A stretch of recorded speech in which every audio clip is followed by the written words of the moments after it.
Welcome to Revenue Boost, a marketing podcast, the ultimate resource for business leaders eager to skyrocket your company's growth. I'm your host, Kerry Curran, and this episode is Playboy's Modern Evolution, iconic brand growth through influential partnerships and creator-led content.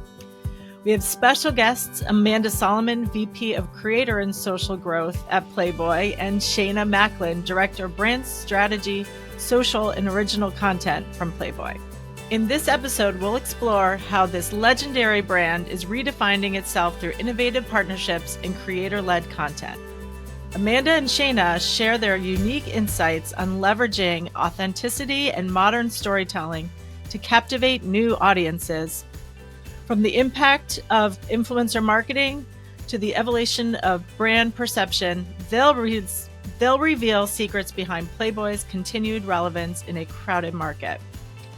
So whether you're a brand looking to boost your brand's visibility or a business owner aiming to skyrocket your revenue, this episode is packed with actionable advice and inspiring stories. So tune in to discover how you can navigate the challenges of today's digital landscape and create a lasting impression with your target audience.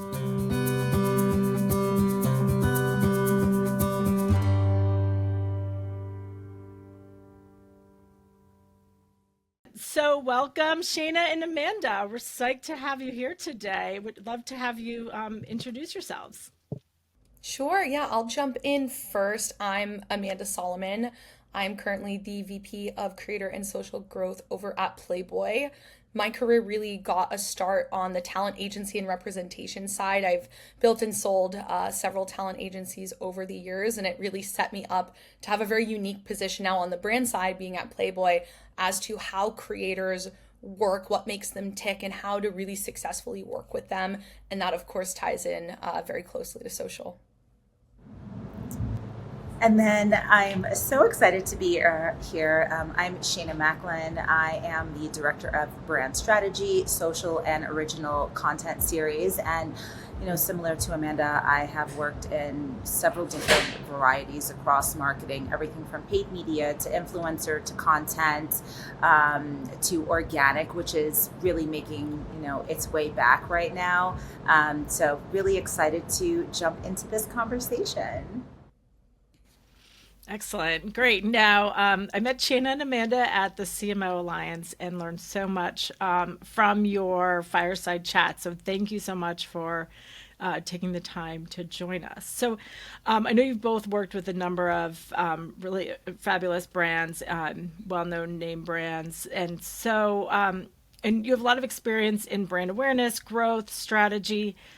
How do you think we should tell or help brands with kind of pushing through that crowded landscape today? Absolutely. Well, I think the buzzword for this is probably authenticity. And I think we truly mean it when we say it. I think you're really not seeing these like highly produced ads anymore. We still see them, right? We see Super Bowl commercials. It's still out there, but that's not what's happening on social. I remember one of my creators I used to represent, this was 3 or 4 years ago, did a Twisted Tea spot on his Twitter. And it was like an ad, and it performed so well 3 or 4 years ago. But what we're seeing now is a split between, let's call it like UGC content. So kind of like the average person being able to kind of be like, I love this product. And then a bit more highly curated, but not highly produced creator series. And I'm seeing a lot of brands do this. I did this when I was over at Sports Illustrated, Parade Magazine, and Men's Journal, and really am taking that same approach here with Shayna, obviously at the helm of that, to really bring together like, what does Playboy mean as a lifestyle today, and how can we showcase that through the creators we work with, the influencers we work with, and the models we work with in a less scripted, less highly produced way, and more authentic, right? Like what does our community look like? And Shayna, I would love for you to kind of speak on that as well. Yeah, no, I completely agree with everything that you just said. And I think too, the reason that we've seen such a major lift in creator programs, right? Like a few years ago, the buzzwords were influencer programs and what can influencers do for us? And I think over the last couple of years, there's really been such a big push for that, but there's also fatigue from influencer specific marketing, right? And so where creators come in is that they are the aspirational but attainable, right? And so even in paid media, like over when I was at Rainbow Shops, even for our paid media, we were seeing a significant ROI on our UGC style content versus the super polished, highly edited, produced content that we were running in ads. And so what we started doing was having whatever creative that I was working on for our creative program, I would kick that over to our ads. And then those would just perform tenfold. So, you know, and also looping back to something Amanda mentioned, which is where, you know, she's worked on so many amazing heritage brands. And I think our challenge today is, how do we keep that heritage, right? Because that's what we are known for at Playboy. We are so iconic. But how do we keep the heritage of it while bringing it into the modern day? And then what does that look like from a storytelling standpoint and a visual standpoint and a brand persona standpoint? And that's really where we are leaning on those authentic moments. I mean, that's like the $1 million question. I think Shayna and I probably talk about this at least a couple hours a week on how do we stay true to honoring our legacy while bringing it to the modern age, because, you know, realistically the faces of the 1960s, 80s, and even 2000s do look different than today. Beauty standards, while there are many, you know, similarities that have carried across through the decades, there are also so many new trends and appreciations, I think, for the different cultures, the different aesthetics that are just really, I don't even want to say popular, because it's not like it's going to come and go. I truly believe that they're here to stay, but how do we kind of like modernize and bring that back into the fold? And how we define it, and you really just hit the nail on the head. It's like, how do we, like, beauty really is in the eye of the beholder, and how are we helping to redefine what beauty means to Playboy? And that really is like the biggest challenge for us right now. Yeah. So how are you addressing that challenge? Like, how do you go about shifting that perception and standing out? You know, there's new competitors to Playboy, I imagine, than there were 10, 15, 20 years ago. And the target audience has probably expanded. How do you shift that perception and modernize it?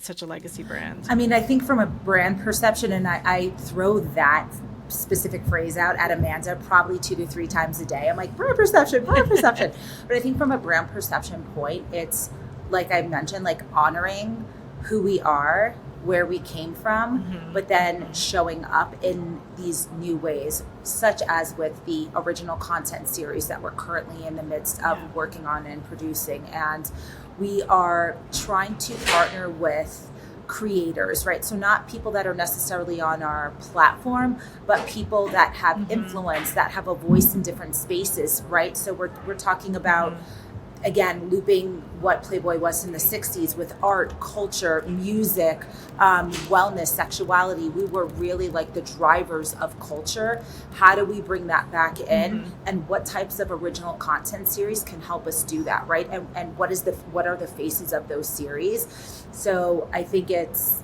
just making sure that we always have that in the back of our mind, but then also look to partner with people who are super, super influential. We actually just did this amazing partnership with a really great influencer, and we're launching her on July 1st. And she's really our first foray into helping us change up brand perception, that, hey, we're still here, we're still cool, but we're talking about things that matter to you, but we're also like in tune with pop culture. That's great. And Amanda, anything else to add? No, to that? honestly, I think Shayna and I truthfully share the same mind on on so many things. I would, to add something and not double up on what Shayna said, being at the helm of like 2 very influential departments at Playboy, I try to personally, like, for anyone that is maybe listening and trying to figure out like, how do I go about this? I try to give Playboy like a persona, and I try to think of Playboy as a person. And so when I'm going through and creator applications for the platform, or I'm evaluating a celebrity to shoot, I try to think of like, do they feel like Playboy? Like, if I called them Playboy, would they look like it, talk like it, act like it, walk like it? Like, I really try to like personify it. And there's also something Shayna's been working on, so cool. There are the different personas of Playboy, of any brand, that make it up. It's not just one. It's not just we are Marilyn Monroe. We are not just Kim Kardashian. We are not just, Megan Fox. We are a culmination of all of these faces. And so as we're evaluating what creators to work with, what content series to launch, we try to pull from these personas that we've created and I guess like agreed on, right, to help guide us and have that be our North Star.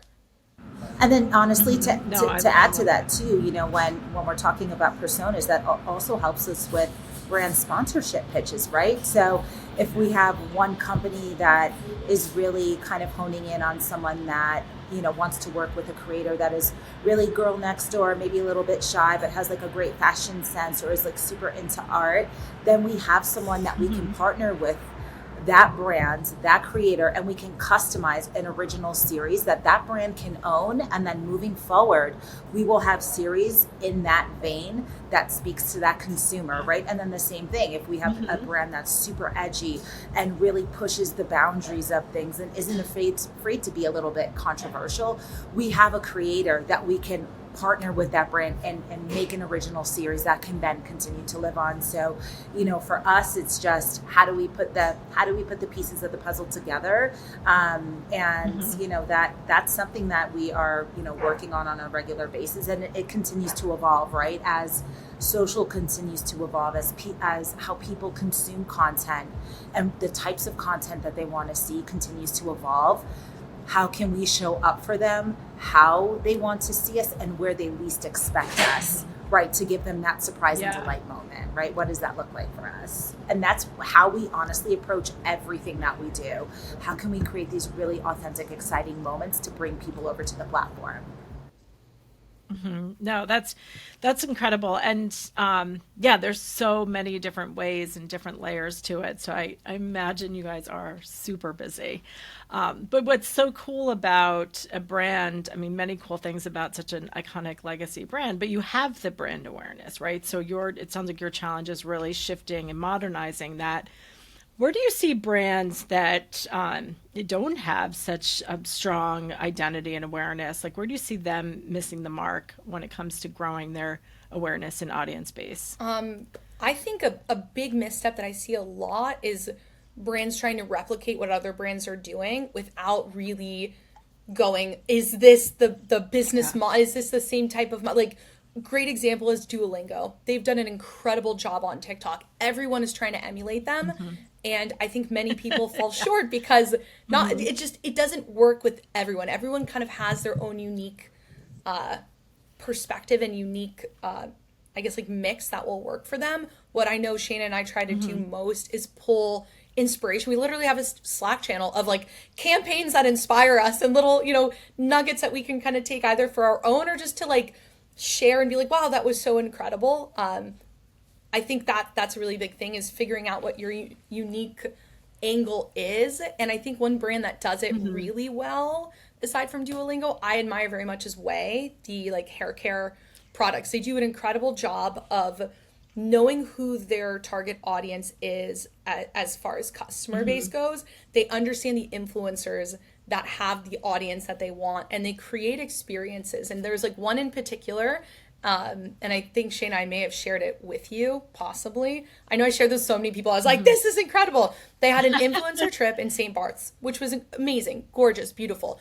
Lots of people talk shit about brand trips for influencers because they're these lavish trips. They're flown first class and could be disconnected from reality. But one thing I do appreciate that they did very well, because this was celebrating their launch of Way and St. Bart's, like a product line, was that the influencers were tagging and linking to a specific landing page that not only went to what like the influencers' itineraries, but it then went to the product line, and then they had St. Bart's specific cocktails. So me, as the non-influencer, not on this lavish brand trip, can now interact with, I imagine I'm there by seeing the itinerary. I'm able to make the drinks that my favorite beauty TikToker is probably drinking right now on the island, and then I can shop products. You best believe I bought that body scrub so freaking fast. And so to me, like, just being able to figure that out. I don't know anyone that works there, so I don't know how they did that, but that to me, that's inspiring. That's incredible. And I imagine they probably had to do a lot of trial and error to kind of figure out what that works. But that was not something that others have replicated. Like Tarte is very well known for their very big brand trips. Tarte doesn't do anything like that. Not a knock at them. Love them too. But that was a very unique spin on something that others do. And then also, you know, yes, you sent that to me. Yes, it made me order that scrub. So thank you for that purchase I didn't know I needed.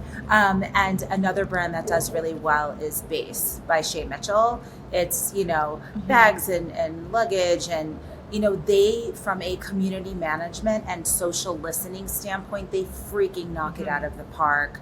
A few months ago, there was a lot of banter on social on, oh, you know, this is supposed to be such a great brand and it gets dirty so quickly, I can't keep it clean. So what did they do? They opened up a car wash in LA, I believe it was in LA, where you could bring in your Base like items, bags, luggage, whatever, and they would wash it for you for free. And they made an entire experiential pop-up around it. And there was like drinks and all of this stuff and little swag bags if you brought it in. And I was like, God, that is like the epitome of listening to your consumer and taking action. And that's also something that brands fail to do. They will listen, but then there are the chains of command, right? No knocks at like C-suite and stuff, because we've all been there, but then C-suite can often be tone deaf to, well, it's either going to cost too much in the short term, right? Because a lot of times we think about the short term gain, but we don't think about what is the repeat purchase, right? Like what could this potentially get us down the road if we make this small investment now? So doing that and again, just investing in brand. It takes a hell of a lot of money to invest in brand. We know this, right? And not everyone can do it, but the long-term value and payoff of that repeat purchase and the potential to drive up AOV, whether it's in store or online, will be tenfold of whatever you're spending on that experiential event, you know. And Base really, I wasn't a Base consumer before, but I followed the social. I love what they do. That activation got me to become a customer because I know that they listen to their customers. And when their customers aren't happy, they don't feel successful. And that to me shows me that they are invested in long-term relationships with me as a person and what my needs are, right? And a lot of brands just aren't doing that. So, you know, so kudos to Base really and the team there. They just hit it out of the park. Also, their content is such a vibe. They are on trend with TikToks all the time. It's bananas. You need to give if anyone from their team is listening, give those ladies a raise, okay? Because they're just like, I want to be in that lifestyle, right? And that's also too, like, are you talking to your consumer or are you having a conversation with them? Those are two totally different things. And, you know, the brands that Amanda and I mentioned, they do a great job at bringing consumers into the fold to where the consumer will want to buy whatever it is they have. And I'll stop, but there's one more brand that I think does a really great job. It's called Ursa Major. Yeah. They're a skincare brand. Yes. Oh my God, I'm a huge fan. God, you know them. That makes my heart so happy because I'm obsessed with them. So yes, I just ordered more yesterday. It's taken over all of my skincare. They are amazing. They just did this like wellness experience out in Vermont where they're based, and they invited wellness creators, nutritionists. Like they really dug deep into the core of their consumer. And I'm like, whatever they buy, just take my money, just auto ship it. Like, I'm sorry, whatever they, I'm going to redo that. Whatever they sell, just take my money and auto ship it. Because I just I love their product, like, but outside of loving the product, I love the lifestyle that it represents. Yeah. Right. I'll tell you, it's for me, the connection was Vermont. And then their ads like felt so authentic because it was, you know, the founder with her glowing skin. Yeah. I love her. She's fabulous. Face wash, if you haven't tried it yet, smells so good that I tell everyone it's like you take a minute and you're breathing in and you're like, all right, I'm at a spa for like 30 seconds. Then I'm back. It's like a milk cleanser. I'll send it to you. After. Girl, this is not me on my phone sending you my whole thing. We'll put links to all of the brands in the It's fabulous. No, Ursa Major is my favorite, and it works really well. Like that, I could go on all day, but yeah, Okay, you just not like side totally note. You need agree. to get them on a like. I love Emily. Like I just love them. Like Yeah. I've Okay. they're fabulous. Wait, I would love that. Yeah, and so it's what you're the common themes here are it's not just a social campaign, it's not just an influencer campaign, it's not just experiential. I feel like think back in the day before you could connect it with more digital online like you're renting a booth at wherever and just giving samples and that's it. To your point, it's like tying it to product links. That shouldn't be that novel, but I think it is. And then making sure that they're sharing it on social and allowing to expand that experience beyond the people who are important so people who are there in place is very important. And I think one other thing to point out is I've been having a lot of conversations about the more like strategic steps and tactics to brand building and everything you hit on that has naturally evolved for those brands. I mean, probably not were a concerted effort. The vibe, right? The image that the brand is, how they want to portray themselves to their audience, and how they want their audience to feel about their brand. Like those are that, like you just all those examples are how that investment has really come to life for those brands. So I love all of those examples for sure. Yeah. Great. And so I know we talked a bit about things that are going well for brands and brands that are doing it well. But if you had the opportunity to have a face-to-face conversation with an executive that doesn't believe in those investments, Ooh, or how much making time do that we a have left on the priority. podcast? Because, girl, Amanda and I could go on for days. So what would you tell the executives that are reducing marketing and brand budget and priority? So for me, I'll just say I think about what that LTV is, right? So it all comes back to lifetime value, and think about where you see your brand in the next 2 years, right? What does that look like? And do you feel as an executive that you have given your team the tools that they need to reach what that vision is, right? Like remove that dollar sign, think about the long-term goal, and I know we're always looking, a lot of C-suites are looking at short-term and pulling marketing, but without brand awareness, right? Because it all comes back to brand awareness, you will not survive. Your brand will just get lost and fade out. So Amanda, I would love to hear your thoughts. Yeah, I mean, obviously, you and I share the same sentiment on that. I think it's really easy to say, let's cut marketing spend. Look how we're doing now.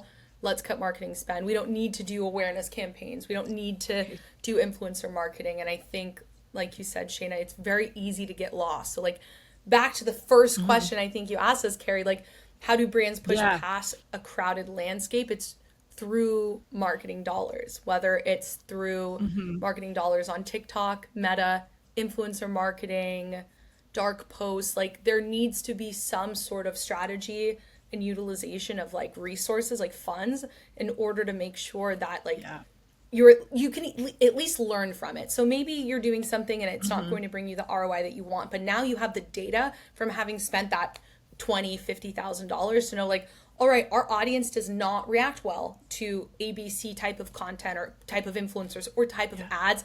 Now you know not to do that. So you're much more informed. And it costs money, I think, to learn these types of lessons outside of marketing spend, outside of advertising, but just really knowing like what works and what resonates with your audience can then also inform the type of content you put on social, for example. Hey, our audience does not like to see videos about insert blank. We're probably not going to have any of our influencers make that type of content for our page. And also too, remembering sometimes you don't need budgets of $50,000, right? You can do small A/B testing with like $2,500 and do like a really short stint of creative run, right? And see what that does for you, right? And I think too, the thing is give your teams time. I always talk about this, like ad nauseum, but we need time in order to see what works and what doesn't. And I think too, people want to see those things right away, but the consumer will tell you what they want. Like Amanda was just saying, like if this doesn't perform well, they are telling you that they don't like to see that, right? The numbers and the data won't lie to you. But if you don't give it adequate enough time to get those learnings, I don't know. I think you just need to give time. Yeah. Well, thank you. Thank you both. You are absolutely amazing, and hope to have you on again. And we will definitely build that list of recommended products. But thank you both, and I'm very excited for all of your original content and the work you're doing for Playboy. I think you guys are going to really make an impact on modernizing the brand. So they're lucky to have you both. Oh, thank you. We're so grateful to be with the company. So thank you so much. Thank you. All right. Thanks. I'm Kerry Curran, and this is Revenue Boost, a marketing podcast. I hope you enjoyed this episode. Stay tuned for our next episode, How Smart CMOs Integrate Marketing into Business Growth Strategy. And be sure to subscribe to Revenue Boost, a marketing podcast, for more ways to skyrocket your company growth.